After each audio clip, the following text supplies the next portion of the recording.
सभी साथियों को नमस्कार। आज प्रधानमंत्री फसल बीमा योजना पर कुछ महत्वपूर्ण बिंदुओं पर आपके साथ चर्चा करने जा रहे हैं।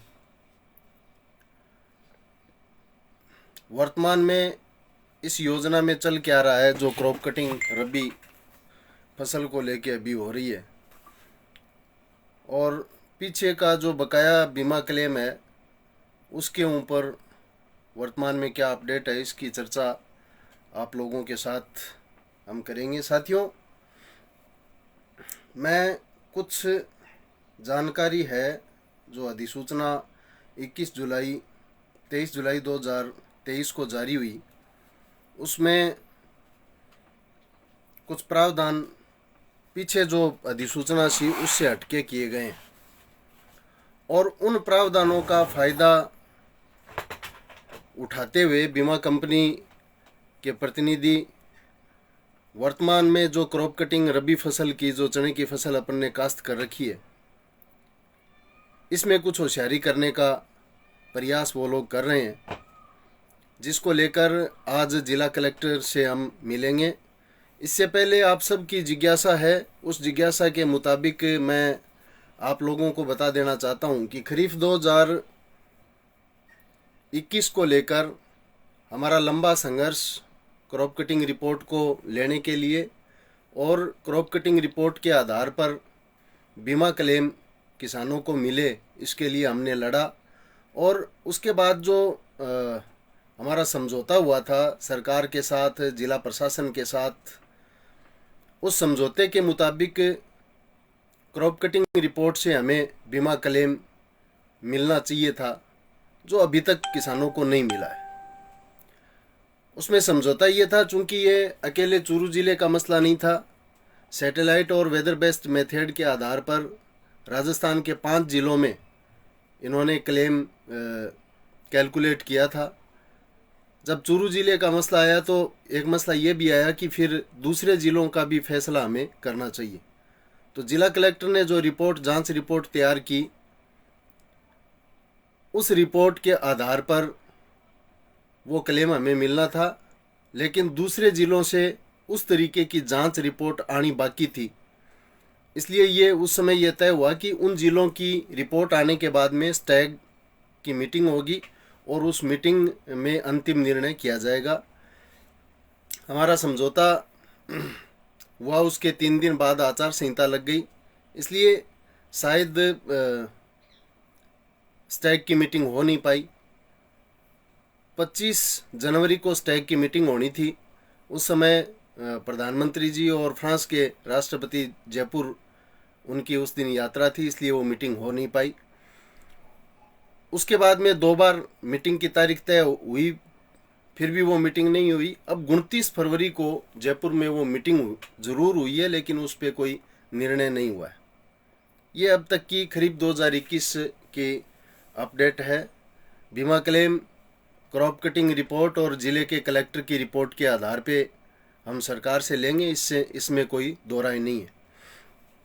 उसके बाद खरीफ 2023 में पूरे ज़िले में 5400 फसल कटाई प्रयोग हुए थे, जिसमें 3450 के लगभग फसल कटाई प्रयोगों पर, जो क्रॉप कटिंग एक्सपेरिमेंट थे, उन पर बीमा कंपनी को आपत्ति थी।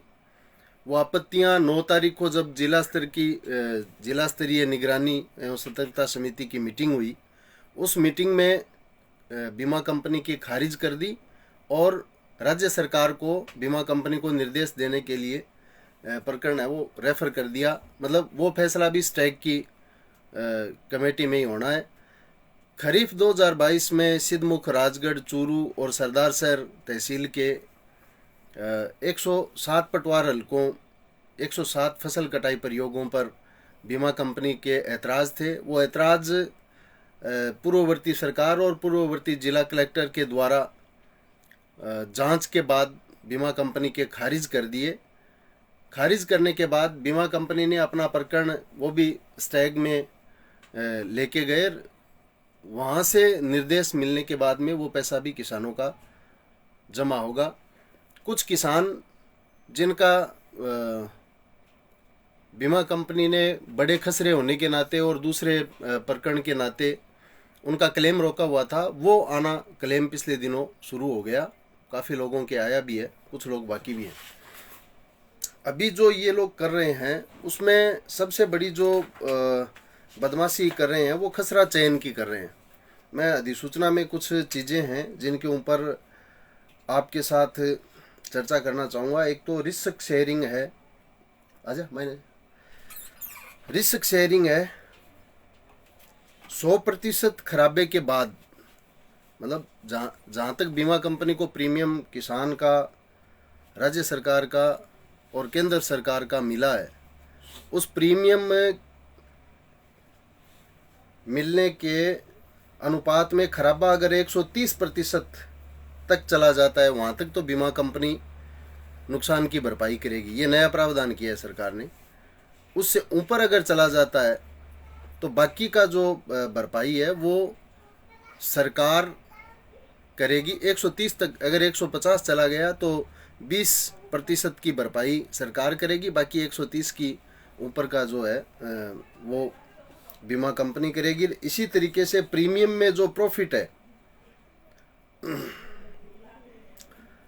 वो प्रॉफिट बीमा कंपनी को अगर होता है, स्टेट, सेंटर और किसान के प्रीमियम और क्लेम नहीं बनता है, उस स्थिति में 40% मुनाफा है वो सरकार लेगी कंपनी से।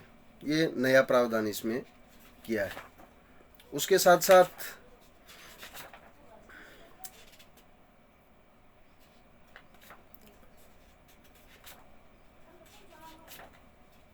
हमें जो समझने की बात है वो है कि चूरू जिले को किस फसल सिंचित या असिंचित में किस में शामिल किया गया है, इनकी एक टेबल बना के इसमें लगाई गई है। उस टेबल के मुताबिक यहाँ पर जो सिंचाई हो रही है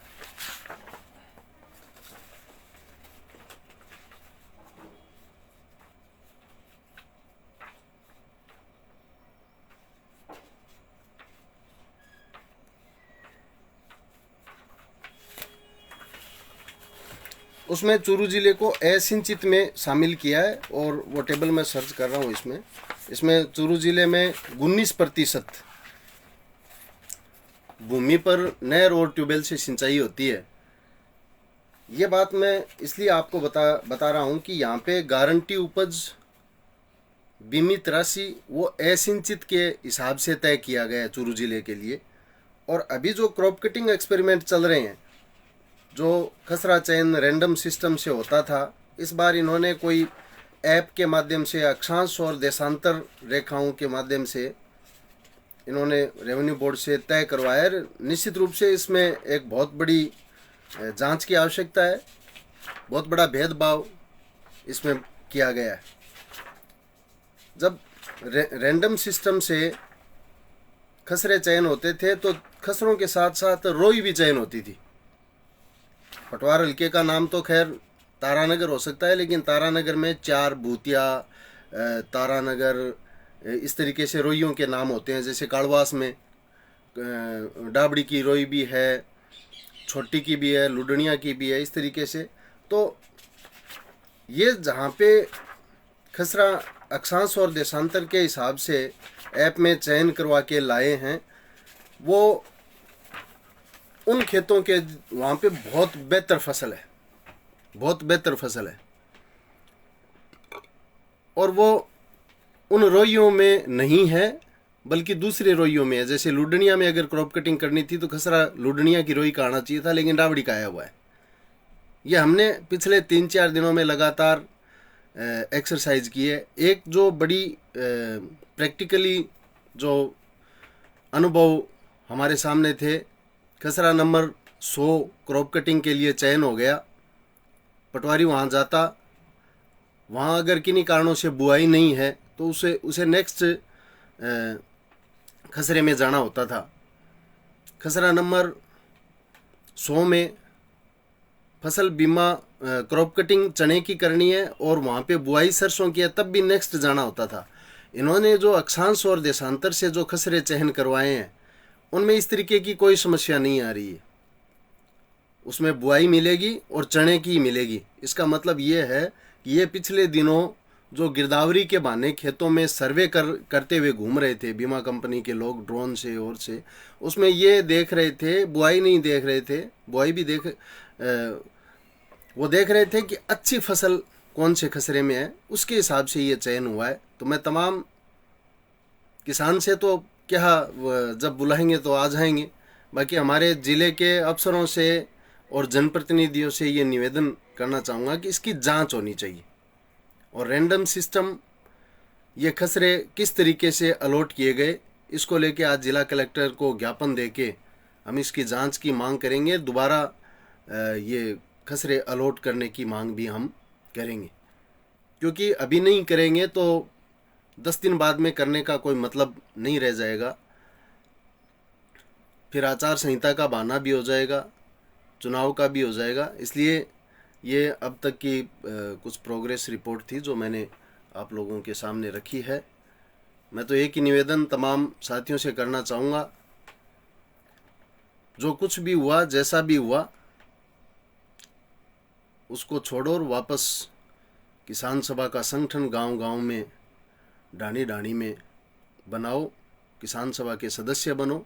कल किसान सभा की राज्य कमेटी की बैठक ऑनलाइन हुई है, जिसमें सदस्यता अभियान 2 सप्ताह के लिए बढ़ाया है। इस अभियान में जुटो, किसानों का संगठन मजबूत करो। यही एकमात्र रास्ता है इन कॉरपोरेट पूंजीवादी कंपनियों और पूंजीवादी चरित्र की सरकारों से मुकाबला करने का दूसरा कोई रास्ता नहीं है। सभी साथियों को धन्यवाद।